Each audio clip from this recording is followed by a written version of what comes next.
सबसे पहले इसमें बताया गया था कि डायनासोर्स कब पाए जाते थे। मतलब जो फर्स्ट उसमें अर्थ में जो लिविंग ऑर्गेनिज्म पाई जाती थी वो थी वॉर्म्स के बाद डायनासोर्स। जितना मुझे आइडिया है उस टाइम डायनासोर 126 एरा में वो पाए जाते थे। इंसेक्ट्स 26 में।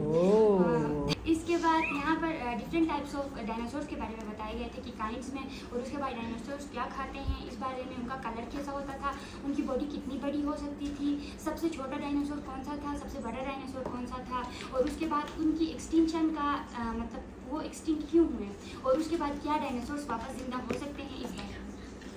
कोई तो तस्वीर ये शेयर बुक करना मेरे लिए चाहिए? काफ़ी नई थी, मैंने डायनासोर्स के बारे में इतनी ज़्यादा इंफॉर्मेशन मुझे नहीं थी। Good. वेरी गुड, शाबाश। अगेन ना? हाँ, ओके, टच। जो बुक मिला था वो है द अर्थ, जिसका मतलब है दुनिया। इसमें डिफरेंट टाइप के माउंटेन, एनिमल्स, रिवर्स, ओशियंस और मुख्तलिफ चीज़ें इसमें मुझे समझ आई। जिसमें माउंटेन्स में जो मुझे पहली बार पता चला वो है हिमालयास माउंटेन। जो है वो सबसे बिगेस्ट माउंटेन नहीं है, बल्कि वो 50 मिलियन ईयर का ओल्ड एक माउंटेन है। तो जिसमें अभी ये अर्थ में जो है कुछ एडवांटेजेस भी है और कुछ डिसएडवांटेजेस भी है। जिसमें कुछ लोग साफ पानी पीते हैं और कुछ लोग गंदे पानी पीते हैं। इसमें मुझे तो कुछ जगहों में ऐसा मैंने जो बुक अच्छी तरह से नहीं पढ़ा, बल्कि मैंने ऊपर से देखा तो कुछ लोग कचरे भरे जगहों में रहते हैं, जिसमें कोई डिजास्टर आता है और वो जगह तबाह हो जाता है, तो वो लोग वहाँ कैसे सरवाइव करते हैं। और कुछ लोग हैं जो सेफ जगहों में रहते हैं और उनको कोई परेशानी नहीं है, वो कैसे रहते हैं, वो जीवन। Very good. जो स्टोरी है वो हिस्ट्री है, जो मैंने ऊपर से देखा लेकिन मुझे कुछ समझ नहीं आया। बस एक चीज़ समझ आया कि इजिप्ट में जो वो अल्फ़ाबेट्स होते हैं वो A-B ऐसे ही नहीं होते, और साइंस और विजुअल इंसाइक्लोपीडिया। तो इसमें जो है बेसिक चीज़ से स्टार्ट किए जो कि मैटर है। मैटर हर चीज़ में पाई जाती है, बेसिकली हर चीज़ मैटर से ही बनी हुई है। तो इतनी सिंपल सी चीज़ को लेके फिर आगे एटम्स, फिर एलिमेंट्स, इन सब को लेते लेते आगे फोर्सेस तक मैं ऐसे पहुंची हूँ यहाँ पे। और इसमें इस बुक की ये ख़ास बात है कि इसमें तस्वीरें बहुत इंटरेस्टिंग हैं और हर 2 पेजेस में एक वाव फैक्ट मौजूद है। तो मैंने जो 2 मुझे बहुत खुशी की है, मैं उनके बारे में आपको बताऊँगी। पहले तो ये कि बिग बैंग जी, तो जब बिग बैंग हुआ था उस वक्त हमारी दुनिया जो है वो, मतलब यूनिवर्स जो है वो बहुत ज़्यादा गर्म हुआ था। तो 21,000 ईयर्स लगे हैं उसको इस टेम्परेचर में आने के लिए, नॉर्मल टेम्परेचर जहाँ पे फिर जो है एटम्स वगैरह बने। तो एक है factor. This is related two forces, mainly gravity. अगर आप स्पेस में हो, अगर आप रोना चाह रहे हो तो आपकी टेल्स जो है वो आपके आई से एस्केप नहीं कर सकती क्योंकि ग्रेविटी नहीं है वहाँ पे, तो वो आपकी आंखों में भर आते हैं।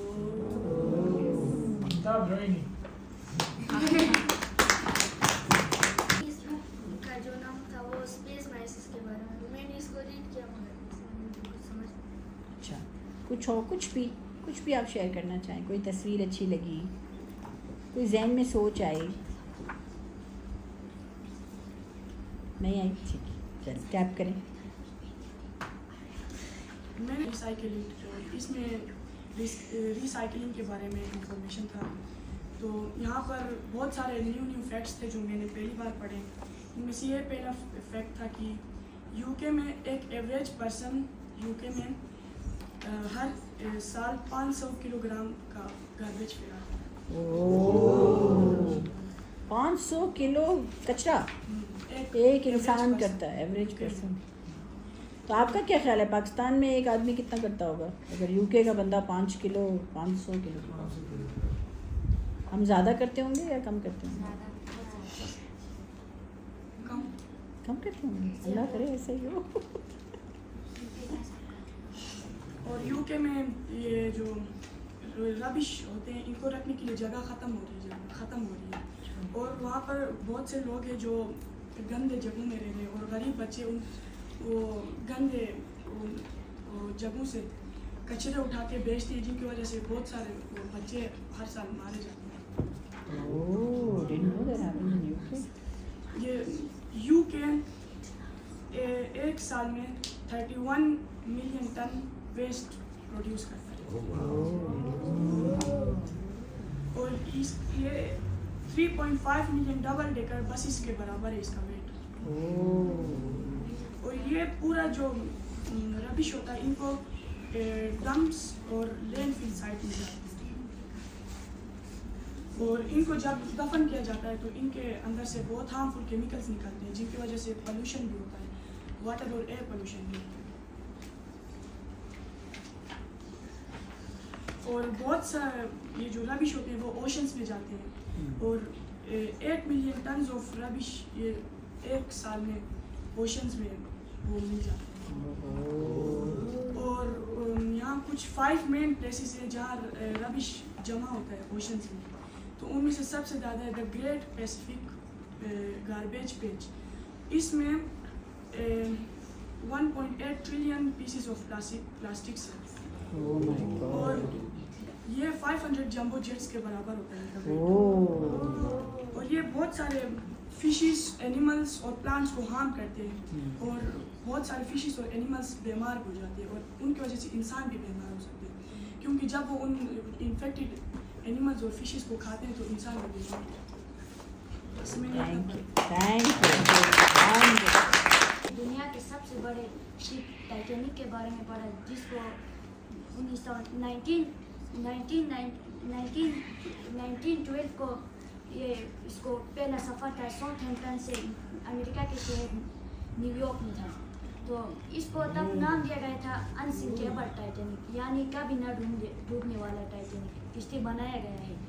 इसका सफ़र करते करते रात के जब 2 बजे बजते हैं एटलांटिक ओशन में, रात के 2 बजे बजते हैं तो एटलांटिक के ओशन में ज़्यादातर आइसबर्ग होते हैं जो दिखाई नहीं देते और उनके जो टाइटैनिक में जो उनके गार्ड्स थे उनके पास दूरबीन भी नहीं थे कि वो दूर से आइसबर्ग को देख सके। जब एक तो टाइटैनिक बहुत बड़ा था, जब वो जा रहा था अचानक से आगे एक आइसबर्ग आया था, तो तब उसको जो भी करना था वो बस उसमें लग के उसको हो जाता और वो आइसबर्ग एक फुटबॉल फील्ड जितना बड़ा था और उसको तकरीबन 41 इयर्स एक्सपीरियंस जो उसका वो था ड्राइवर वो था जिसका नाम था स्मिथ और उसने अक्सर ये काम किया था, ऐसा बचाया था और उसको लगा ये आम होगा कि जब वो टाइटैनिक को मोड़ता है तो आगे वाला इससे निकलता है मगर बीच वाला जाके आइसबर्ग में लगता है। वो आइसबर्ग में लगता है तो उसमें थोड़ी सी सुराख होती है, तो कैप्टन को लगता है कि कुछ खास हुआ नहीं है तो वो जाता है तो टाइटैनिक में पानी भरने स्टार्ट होता है। पानी भरता है तो वो ऐसा है कि उसको स्पेशल इस डिज़ाइन का क्या था, अगर 3 फ्लोर्स तक उसका पानी जाएगा भी तो टाइटैनिक डूब नहीं पाता था और बदकिस्मती से उस दिन उसमें 4थे फ्लोर तक पानी निकल चुका था। तो टाइटैनिक जो है 3 घंटे में ऐसे हो कि वो डूब रहा था और उसमें तकरीबन 1500 पैसेंजर्स बैठे थे और उसमें उस टाइटैनिक के शिप का जो ओनर था वो भी बैठा था। ऐसा सारे बच गए मगर उनमें से काफ़ी तकरीबन कोई 500-600 लोगों की जान चला गया, बाकियों को बचा लिया गया। और उस टाइम शिप में जो सेफ बोर्ड थे वो भी कम रखे थे, उसमें 32 सेफ बोर्ड रखने चाहते थे और उन लोगों ने रखे थे 15, तो इसीलिए उसमें वो भी नहीं थे, तो इसीलिए उनकी वजह से 700 लोगों की जान चली। स्पेस नंबर क्रंच, और ये पहले जो सबसे वो बड़ा स्पेस क्राफ्ट बनाया गया था उसका नाम था जूनो, जो सबसे तेज स्पेस क्राफ्ट है जो इधर से ज़मीन से खला तक जाता है, वो उसका नाम था जूनो और उसका स्पीड था 2,65,000 किलोमीटर पर आवर। और हमारे इस दुनिया को गुजरते हुए 4.54 बिलियन साल गुजर चुके हैं। और ये ISS जो है इंटरनेशनल वो क्या था स्पेस स्टेशन, ये हमारे अर्थ से ना 400 किलोमीटर एबव होता है, मतलब बहुत ऊपर होता है। और नेपच्यून जो होता है ना, ये 4.5 बिलियन वो अर्थ से दूर होता है, जहाँ पर वो सन की रोशनी भी नहीं पहुँचती है, मतलब मुश्किल से। और यूरेनस जो होता है वो 98 डिग्रीज के एंगल में वो टिल्ट होता है। और हम सोलर सिस्टम का सबसे वो गर्म प्लैनेट वो है वेनस है, क्यों उसका टेम्परेचर 471 डिग्री सेल्सियस है। क्या हाल होगा वहाँ पे? कोई इंसान ही नहीं है। 400 सेंटीग्रेड सेल्सियस का कोई अंदाज़ा है आपको? आपको पता है इस वक्त क्या सेल्सियस होगा? तकरीबन 28 28 होगा, 28 27। 400 कितना होगा? 400 आग लग जाएगी। 200 times more than this, almost. Very good ji, thank you. का नाम है the wild animal of the world. ये मैंने रीड किया लेकिन समझ नहीं आया। कुछ एक समझ आया। ठीक है। ये टाइगर जो होते हैं, चीता जो होते हैं, ये 30 सेंटीमीटर छलांग मार सकते हैं। 30 मीटर 30 मीटर ये छलांग मार सकते 30 मीटर की छलांग मार सकते हैं। एक बहुत इनटू स्पेस। ये रघु जो है रात को एक दिन छत पे जाता है, वो टेलीस्कोप लेके देखता है कि मिलियन से ज़्यादा सितारे देखता है, और अपनी अम्मी को बुलाता है, इधर आओ। अम्मी जाता है, क्या हुआ कहता है, वो कहता है क्या हुआ कहता है, क्यों बुलाया मुझे इन्हें। फिर वो रघु जो है वो स्पेस में जाने के लिए वो होता है, क्या कहते हैं, शौकीन होता है। फिर ख्वाब में देखता है कि एक दिन स्पेस में गए, वो स्पेस में जाके फिर बस इन्हें समझ आया। मेरे भी इस बुक का नाम एटलास है। तो एटलास में नॉर्थ अमेरिका के बारे में मैंने थोड़ा पढ़ा। नॉर्थ अमेरिका जो है ना, वो दुनिया का 30वें नंबर पे लार्जेस्ट कॉन्टिनेंट है। पता था आपको? मैं किस किस को पता था? देखो सबको नहीं पता था। और वहाँ पर ना नॉर्थ अमेरिका में 23 कंट्रीज है। और सबसे पहले नॉर्थ अमेरिका में 20,000 पहले एशिया के लोग आए थे। अच्छा। और नॉर्थ अमेरिका के बिगेस्ट कंट्री कनाडा है। और बिगेस्ट सिटी मेक्सिको है। Very good. और स्मॉलेस्ट कंट्री जो है ना, वो आइसलैंड है। आइसलैंड। Very good. नाम था सोलर सिस्टम। हमारे सोलर सिस्टम में 8 प्लैनेट्स है। और वाह, बताएं, किताब खोल के सबको दिखाएं आपका solar system. Solar system star ये इस सन से ही बने। थोड़ा बड़ा समझते हैं। ठीक है, बहुत अच्छा। कोई तस्वीर दिखानी है सबको? क्या दिखाना है? तस्वीर दिखानी है कोई सबको? सबसे अच्छी तस्वीर कौन सी लग रही है आपको? ये वाली। अच्छा, दिखाएं क्या हो रहा है इस तस्वीर में। आपको क्या लग रहा है, क्या हो रहा है इस तस्वीर में? सन डब्बे के अंदर। सन डब्बे के अंदर है।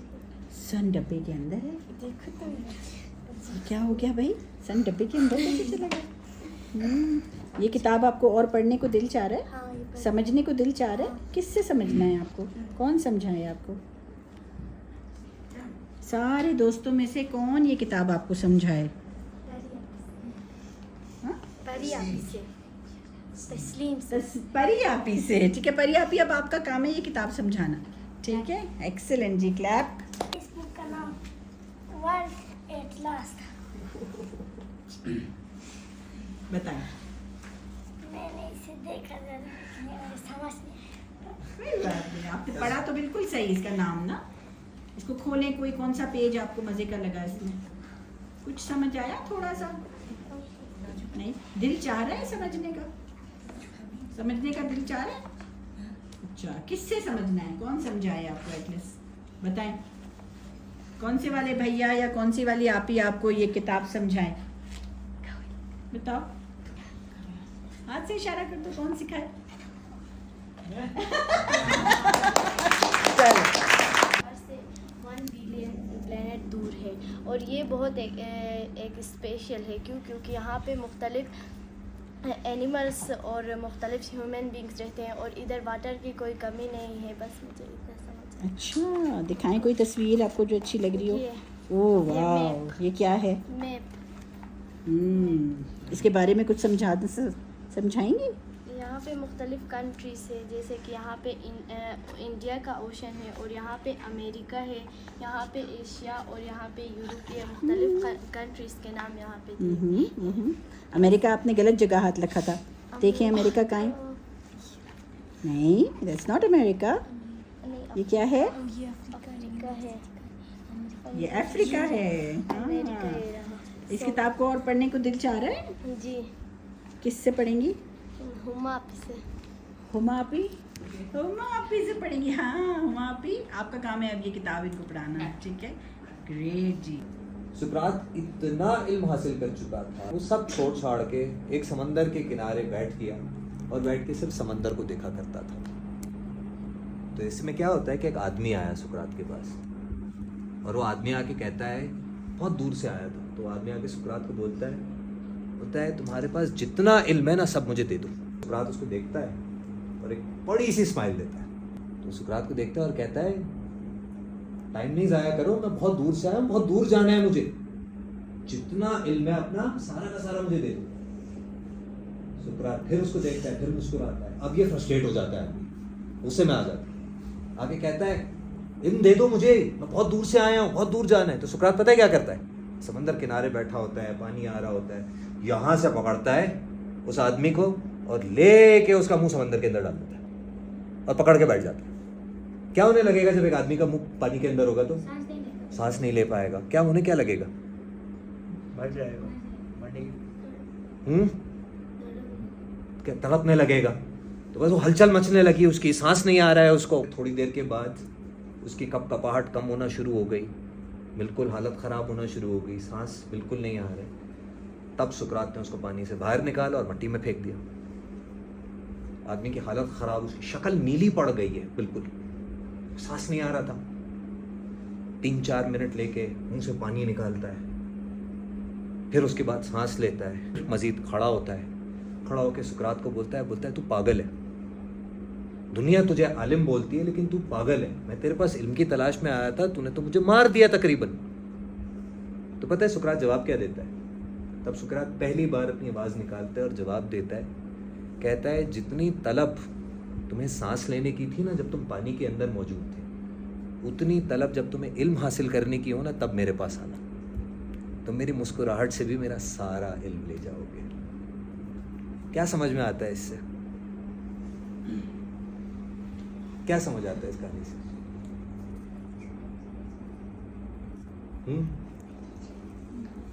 किसी चीज़ का जितनी चाहत हमारे अंदर किसी चीज़ के लिए होगी, उस चीज़ को मतलब पाने की, मतलब हमारे अंदर उतनी ज़्यादा कंसंट्रेशन या उस चीज़ को पाने की। एब्सोल्युटली